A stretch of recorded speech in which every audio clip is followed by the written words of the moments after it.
Hi, this is Pam with Pamsy's Candies. Now, I do make a lot of candies for various holidays and birthdays, and whatever anyone will request, I will definitely try to duplicate that.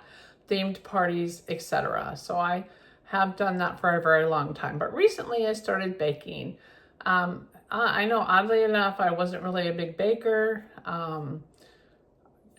Until recently, like the last couple of years. So I've been learning a lot about baking, and I just thought I would share some tips with you. So one of the tips I have is I always use parchment paper underneath all of my baking, so it's just easy peasy cleanup. So that is a tip. Another tip I have is I don't go out and buy new baking pans. I generally will go to my local Goodwill or Salvation Army, and I look and I find a lot of baking pans and baking supplies that I don't have to pay a lot of money for. This way, I can give them back if they don't work out, or if I get tired of it, or I find I don't even need it, then I will just send it back to the Goodwill. So it's a win-win for everybody.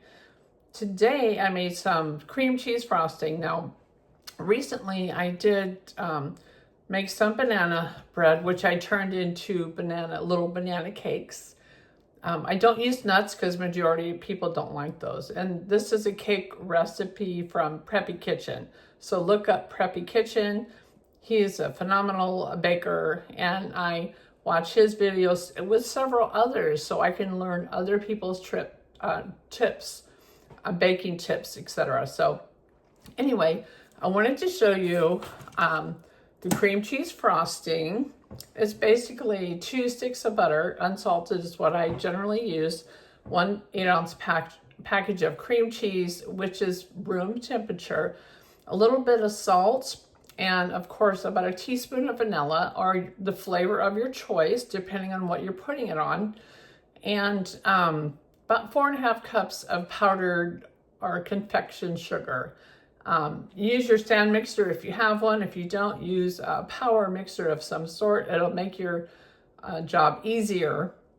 But I've already made mine, and one tip I like to share with people is I always use a piping bag. I never just ice a cake with a knife because I can't draw a straight line. I always say that.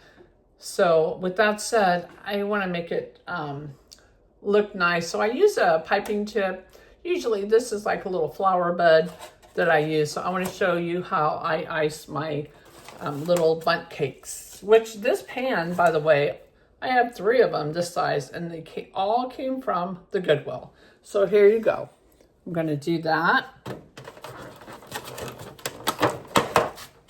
Another thing is when I fill my piping bag, I always use like one of these cups. My dear friend Tina gave me this cup, and I use it to fill my piping bag. So it makes the job much easier than just trying to hold it. So I've already filled my piping bag, and so now I'm just going to put little flowers all around this cake. It looks gorgeous. The molded pan makes it look fancy, and it's just a simple cake. Now see how there's a flaw on that one? I'm going to cover that right up. Nobody's going to know.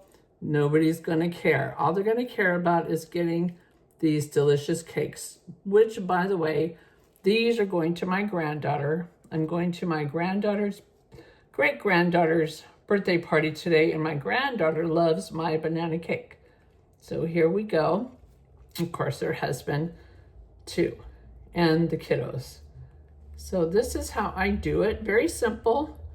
Now, your cream cheese frosting will last for up to 5 days in the refrigerator, or you can freeze it for up to 3 months. Now, doesn't that look gorgeous? Just like that.